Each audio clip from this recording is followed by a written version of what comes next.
9-yard pickup. And TCU just keeps coming. Emari Demercado. All right, if I'm Kansas here, I'm going to start using my timeouts because I need to at least have a chance, but they're not doing that. I don't get this.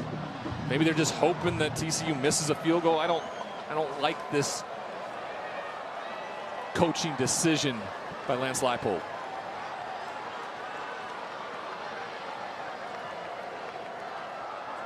To the outside, Demercado.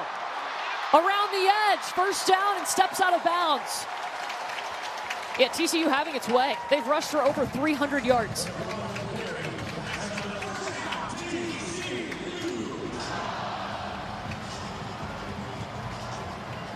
Now it's a matter, if I'm Kansas here, you know, just getting the stop and make him, I guess, attempt a field goal. Otherwise, you just let him score here. Yeah. So you get the ball back. 39 seconds on the clock.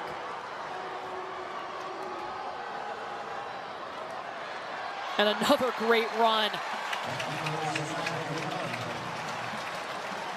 Kansas got to call timeout. I don't think they were calling a timeout. Nate Betts is down. Timeout on the field for an injured defensive player.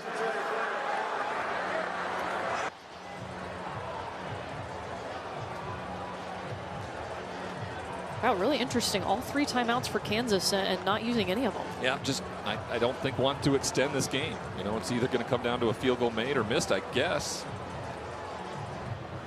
An interesting decision. We'll see how it works out for them for that almost first down. And once they got that first down and there was 1:05 to go, I would have expected Lance Leipold at that point to start using his timeouts to save as much time possible for this offense, because they're most likely going to have to respond to either tie this game or win this game ultimately. So now that stops the clock. The continuation, obviously, from the injury timeout.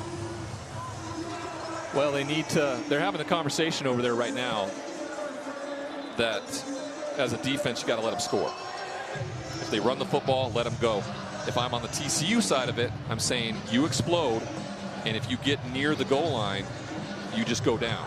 Just don't allow the team. Some people always talk about, well, if they score, that it makes Kansas go do it. But if you don't give them the ball back, they never have a chance to do it. Right. Ever. And so those are the opposing ideas right now. Kansas is probably going to try to let TCU score. TCU, if they get near it. Timeout. TCU, their first charge to the half. 30 seconds in length, 30 seconds. Max Duggan will work out of the pistol with Demercado behind him. Second down.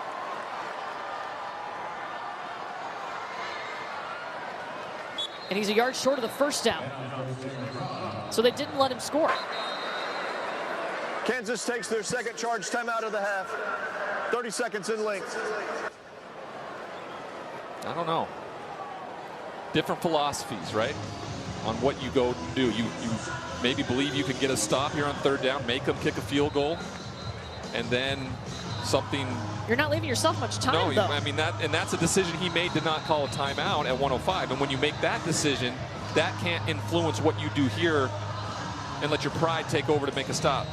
Once you've made that decision not to call a timeout at 1:05, you got to have a plan in place. You have to let them score here or attempt to score here so you can get the ball back with as much time as you have possible. Kansas down to 1 timeout. TCU still with 2. 18 seconds. It's 3rd and 2.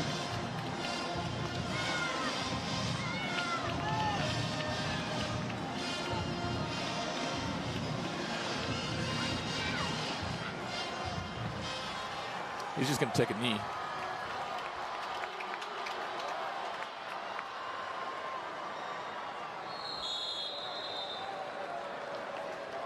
So now 4th down, you come on and kick.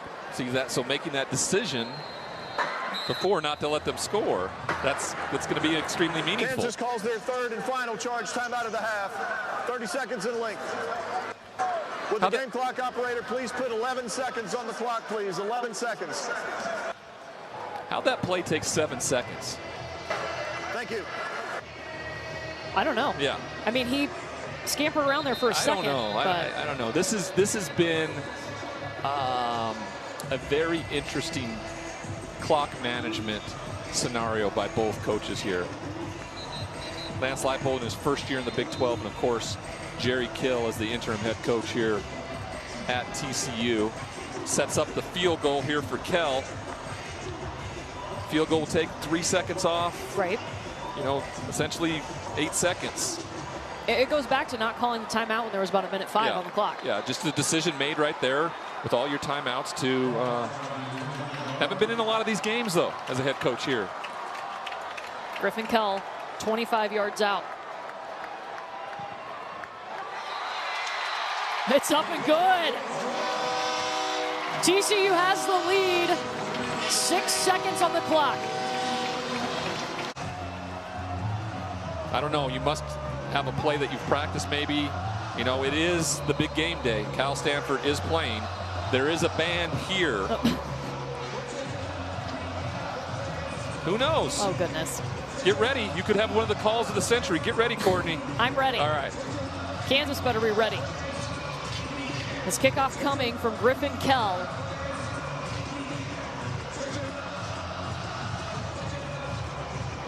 If they had had some of the mistakes they had had in the first half, they wouldn't have been able to take that drive, kill the clock, and get those points to go ahead on this last possession. We talked about it at coming out of halftime, that the team that doesn't make the big mistake. And the biggest mistake so far was Lance's decision to go for it or not call those timeouts. And here goes Kansas, Kenny Logan Jr. And that's going to be the ball game. Still trying, they finally get him down. TCU survives, a victory for the Horned Frogs.